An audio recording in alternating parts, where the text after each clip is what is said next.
Wrench उत्तर पूर्वी Utah के यूइंटा basin में स्थित है। ये एक ऐसा शांत इलाका है जहां हवा भी जैसे रुकी हुई महसूस होती है। किसी भी रैंचर के यहाँ बसने से सदियों पहले यूट एंड नवाजो जनजातियां इकाई इस जमीन पर अंधेरा होने के बाद कभी नहीं रुकती थी। वे इसे श्रापित भूमि कहते थे, एक ऐसा स्थान जहां कुछ प्राचीन और शत्रुतापूर्ण चीज पेड़ों की कतार से देखती रहती थी।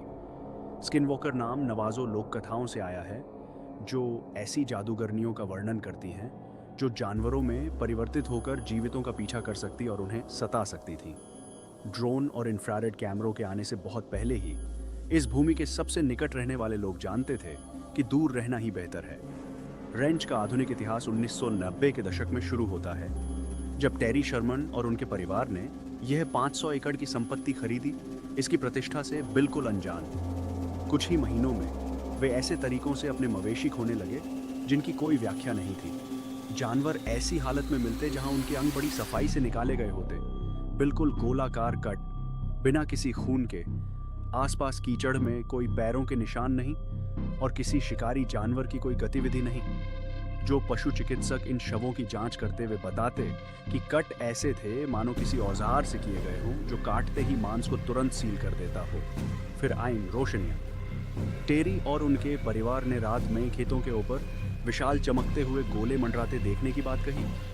कभी कभी इतने नीचे कि पूरी संपत्ति उनकी भड़कती हुई नीली सफेद रोशनी से जगमगा उठती। कुत्ते भौंकना बंद ही नहीं करते थे, फिर अचानक बिल्कुल चुप हो जाते, मानो किसी ने उन्हें रुकने का इशारा किया हो। कई बार परिवार के सदस्यों ने विशाल भेड़िए जैसे जीवों को देखा जो इस क्षेत्र के किसी भी जात जानवर से कहीं बड़े थे, खेतों में शांति से चलते हुए, गोलियों से बेअसर। एक बार टेरी ने ऐसे ही एक जीव पर बहुत नजदीक से सीधी गोली चलाई। गवाहों का कहना है कि गोली उसमें से यूं निकल गई मानो वह धुएं का बना हो, और वह जीव बस मुड़ा, उसे घूरा और बिना जरा भी विचलित हुए चला गया। इन अजीब घटनाओं की खबर आखिरकार रॉबर्ट बिगेलो तक पहुंची, जो अस्पष्ट हवाई घटनाओं में गहरी रुचि रखने वाले एक व्यवसायी थे।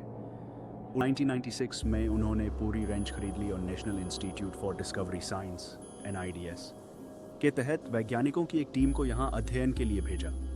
इसके बाद जो हुआ वह आधुनिक अलौकिक इतिहास के सबसे गोपनीय शोध अभियानों में से एक बन गया।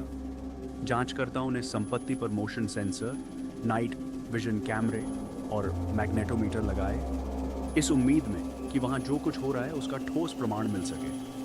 लेकिन बदले में मिली सिर्फ उपकरणों की गड़बड़ी। कैमरे कुछ दिखने से ठीक पहले बंद हो जाते, बैटरियां बिना किसी तकनीकी वजह के तुरंत खत्म हो जाती, रिकॉर्डिंग डिवाइस ठीक उसी समय स्थैतिक शोर पकड़ते जब गवाह कुछ देखने का दावा करते। सबसे भयावह घटनाओं में से एक थी जब एक शोध कुत्ता संपत्ति के बीचों बीच पेड़ों के एक झुरमुट में कुछ पीछा करते हुए घुस गया। वह कुत्ता फिर कभी वापस नहीं आया।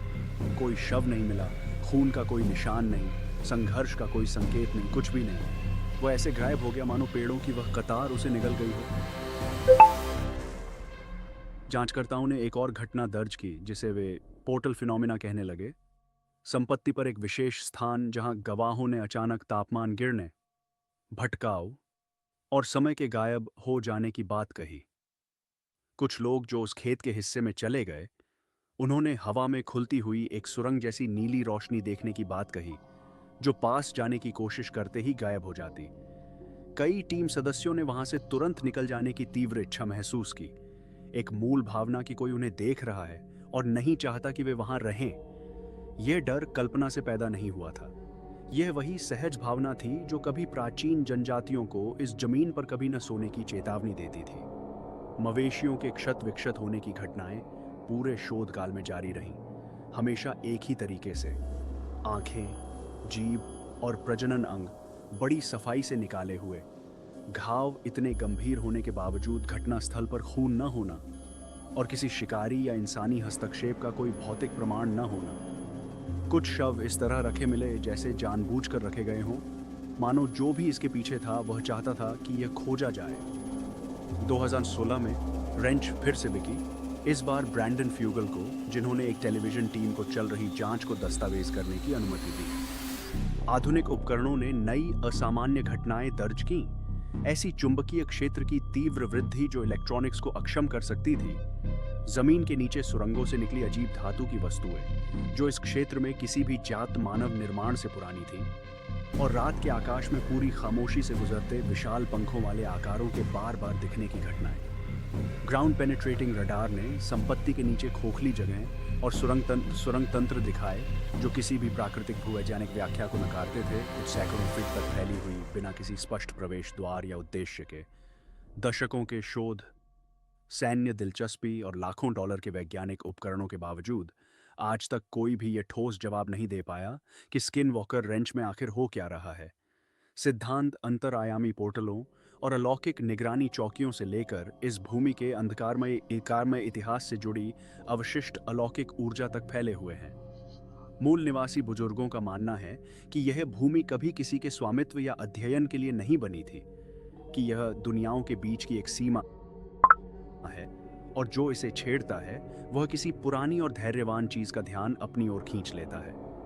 आज भी इस संपत्ति पर लंबे समय तक रहने वाले रैंच कर्मचारी और शोधकर्ता एक जैसी भावना बताते हैं, ये महसूस करना कि उन्हें किसी बहुत बुद्धिमान चीज द्वारा देखा जा रहा है, नापा जा रहा है, सूचीबद्ध किया जा रहा है।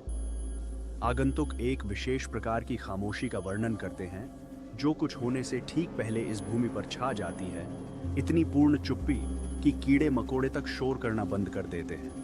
पुराने शोधकर्ताओं ने सीख लिया है कि इस खामोशी को एक चेतावनी के रूप में लें। अंधेरा होने के बाद स्किनवॉकर रेंच में जो भी घूमता है उसने कभी अपने इरादे जाहिर नहीं किए और उसे कभी जरूरत भी नहीं पड़ी। वो देखता है, जो चाहता है ले लेता है और बिना किसी निशान के गायब हो जाता है। पीछे छोड़ जाता है सिर्फ टूटे हुए उपकरण, गुम मवेशी और एक सच्चाई जो अब भी यूटा के इस श्रापित रेगिस्तान की 500 एकड़ जमीन के नीचे कहीं दबी हुई है।